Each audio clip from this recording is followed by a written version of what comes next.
मकबरे के लिए, मजार के लिए, मीनार के लिए, ईदगाह के लिए, कब्रिस्तान के लिए वक्फ किया, यानी कि दान किया इस्लामिक परंपरा के अनुसार, उसकी मान्यता के अनुसार। वक्फ जो है भारत में दो प्रकार का है। एक वक्फ बाय डीड है जो वक्फ बोर्ड में रजिस्टर्ड है, और एक वक्फ बाय यूजर है। वक्फ बाय यूजर क्या है? हमारे पूर्वजों ने या इस देश के राजा महाराजा, जमींदार, जागीरदार या ओहदार जिन्होंने मौखिक रूप से या सादे कागज में वक्फ किया, दान किया, उसको हम लोग कहते हैं वक्फ बाय यूजर, जिसका वक्फ बोर्ड में कोई रजिस्ट्रेशन या डीड नहीं है। वक्फ बाय यूजर अगर हम बात करें झारखंड में और रांची में, तो कौन सी संपत्ति है? तो 1942 में शेर शाह सूरी ने रांची शहर में एक नमाजगाह बनाया और 3 कब्रिस्तान है जो काके के इलाका में, ऐनुल भाई के इलाका में, जिसको हम लोग पिठोरिया ईदगाह कहते हैं, और ऊपर कोटकी में 3 गो कब्रिस्तान है जो 1542 का है, जिसका कोई कागजात नहीं है, वो वक्फ बाय यूजर का है।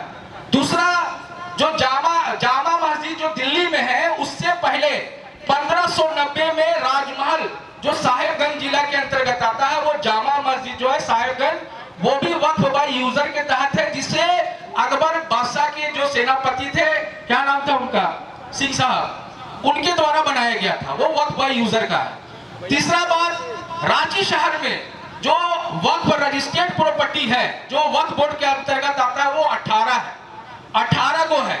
पूरे झारखंड में 151 वक्फ की संपत्ति है, लेकिन केंद्र सरकार, जैसे कि मौलाना साबी साहब ने कहा कि अफवाह फैला रहा है, गलत जानकारी दे रहा है, तो केंद्र सरकार कहता है कि झारखंड में 698 वक्फ की प्रॉपर्टी है, जो झूठ है।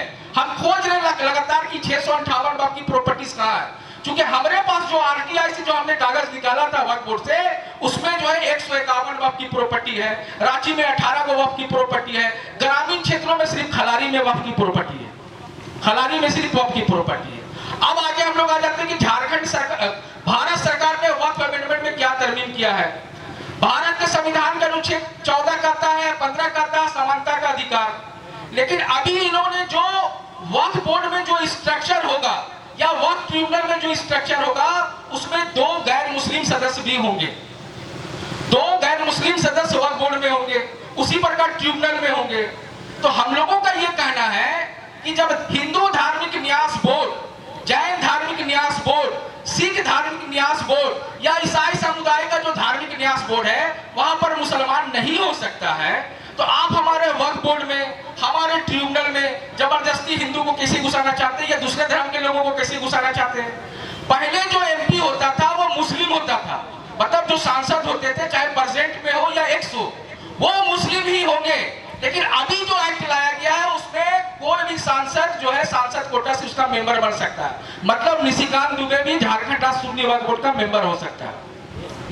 पहले जो वक्फ बोर्ड में सीईओ होते थे, जॉइंट सेक्रेटरी लेवल के जो अधिकारी होते थे, वो उर्दू नौवीन होते थे, मतलब उर्दू जानकार वाले ही जॉइंट सेक्रेटरी उसके सीईओ होंगे।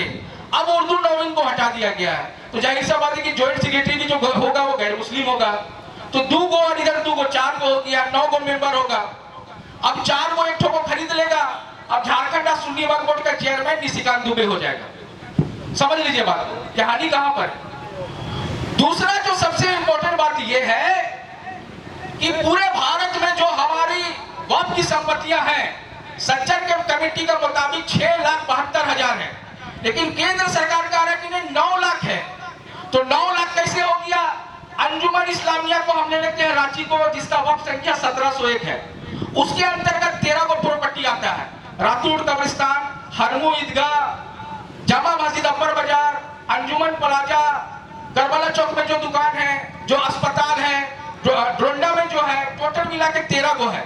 लेकिन जो ग्लोबल मैपिंग हुआ, जीआई मैपिंग हुआ, उसमें जो है अंजुमन इस्लामिया को 151 वक्फ की प्रॉपर्टी बताया जा रहा है, 151, मतलब 13 को है, उसको 151 को प्रॉपर्टी बताया जा रहा है जीआई मैपिंग का। मतलब जो बाथरूम है, जो हॉल है, जो कमरा है, जो दुकान है, सबको अलग अलग वक्फ की प्रॉपर्टी बताया जा रहा है। तो 6 लाख बढ़ के 9 लाख हो गया पूरे भारत। तो इस प्रकार का जो मामला लाया गया है, तो कहीं ना कहीं एक बड़ी साजिश है कि जो हमारे पूर्वजों के द्वारा जो सादा कागज में, ये जो पूरी लड़ाई है सादा की लड़ाई है। आपने क्या किया कि वक्फ अमेंडमेंट एक्ट में जो सेक्शन 40 था, इसमें 95 में जो सेक्शन 40 था, इसको खत्म कर दिया। अब कोई मामला पर केस मुकदमा होगा तो अब इसका सुनवाई वक्फ बोर्ड नहीं करेगा, वक्फ ट्रिब्यूनल नहीं करेगा। कौन करेगा? कलेक्टर साहब करेंगे। कलेक्टर